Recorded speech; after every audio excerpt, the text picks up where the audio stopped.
জীবনে যদি সব কিছু আমরা সহজে পেয়ে যেতাম তাহলে বেঁচে থাকার কোনো মানেই থাকতো না।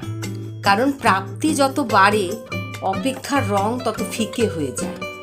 আর জীবনের আসল সৌন্দর্য কিসে লুকিয়ে আছে জানো? অপূর্ণতায়। অপূর্ণতাই হচ্ছে আসল সৌন্দর্য। অপূর্ণতা বা অপ্রাপ্তি আমাদের বেঁচে থাকতে সাহায্য করে, বেঁচে থাকার আশা যোগায়। কোনো কিছুকে পাওয়ার জন্য আমরা সংগ্রাম করতে থাকি, সংগ্রামের মূল্যকে আমরা বুঝতে শিখি। আর সংগ্রাম করি আমরা কিসের মধ্যে দিয়ে? কাজের মধ্যে দিয়ে। কাজকে সঙ্গী করে খুব ভালো থাকা যায়, খুব সুন্দর থাকা যায়। আর অপ্রাপ্তি বা অপূর্ণতা জীবনের তৃষ্ণাকে বাড়ায়।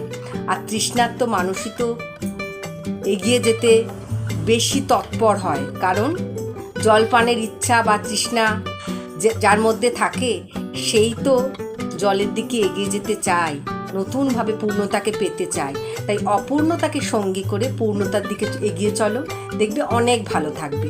মনে হবে যে ওর সব কিছু আছে, আমার কিছু নেই, কিন্তু এই নেয়ের মধ্যে দিয়েই আমরা অনেক কিছুকে পেতে পারি যা সকলে পারে না। সুতরাং অপ্রাপ্তি বা অপূর্ণতা মানে সেটা নেগেটিভ দিক নয়, সেটা পজিটিভ দিক। খুব ভালো থেকো। আজকের মতো টাটা।